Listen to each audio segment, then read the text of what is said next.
Mari kita berdoa.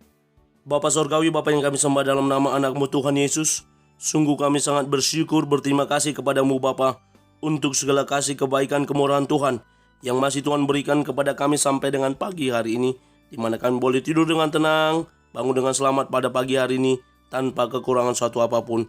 Itu semua karena kasih, kebaikan, kemurahan Tuhan yang Tuhan berikan, Tuhan nyatakan di dalam dan melalui hidup kami.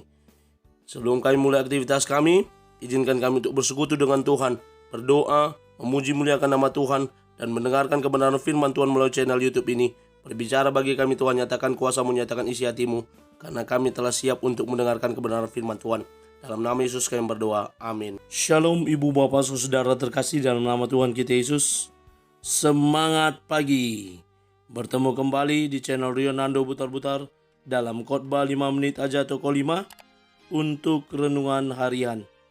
Renungan pada hari ini saya ambil dari kitab Roma pasal yang kelima ayat yang pertama. Demikian kesaksian firman Tuhan. Sebab itu kita yang dibenarkan karena iman, kita hidup dalam damai sejahtera dengan Allah oleh karena Tuhan kita Yesus Kristus. Dibenarkan karena iman.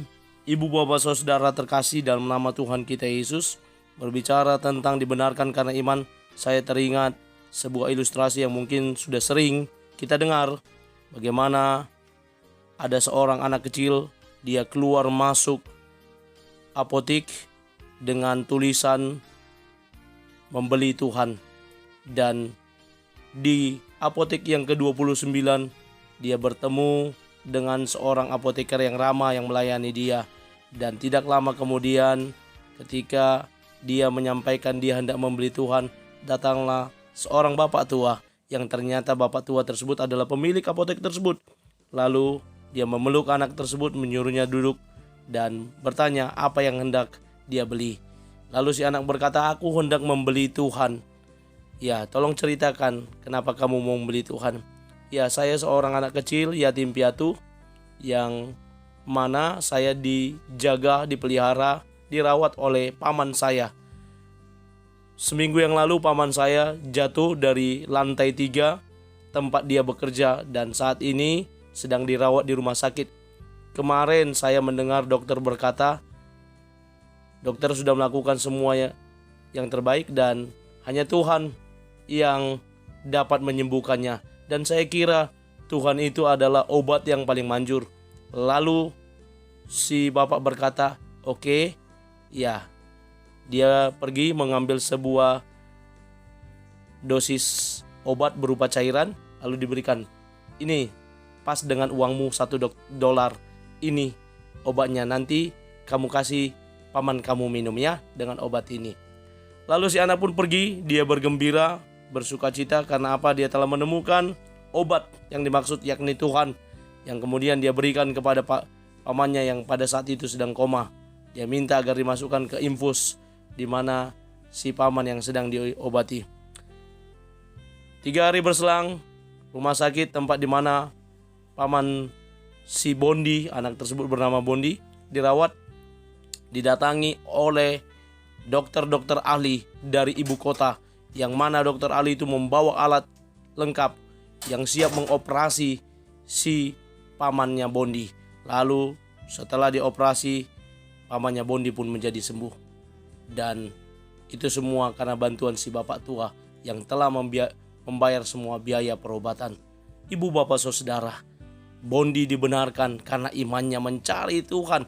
Walaupun dia tidak tahu Tuhan itu adalah yang sangat berkuasa, dia hanya berpikir bahwa Tuhan itu adalah benda atau obat yang dapat menyembuhkan. Walaupun secara pemikiran dia salah, tetapi dia beriman hanya Tuhan ini yang mampu menyembuhkan.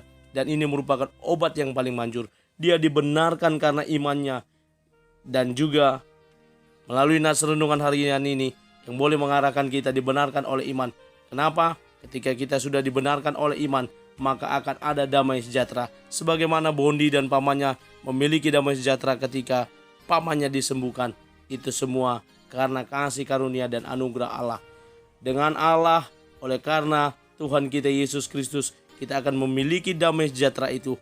Orang yang hidup karena iman, yang telah dibenarkan karena iman, akan memiliki damai sejahtera secara khusus dalam hatinya, sukacita secara khusus dalam hatinya. Saya mengutip beberapa kata-kata bijak. Yang pertama dari Mario Teguh, seorang motivator, berkata, marilah kita hidup dalam kejernihan pikiran dan kebeningan hati melalui pengikhlasan diri yang utuh kepada logika keimanan kita kepada Tuhan.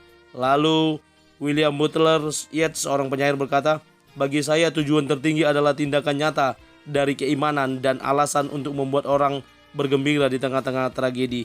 Lalu saya membuat kata-kata bijak seperti ini. Kristus membenarkan setiap pribadi tanpa pandang bulu seturut dengan kehendaknya. Mari kita hidup dalam iman sehingga damai sejahtera Tuhan senantiasa ada pada kita. Amin. Kita bersatu dalam doa. Terima kasih Bapak untuk firman-Mu yang telah kami dengarkan pada pagi hari ini.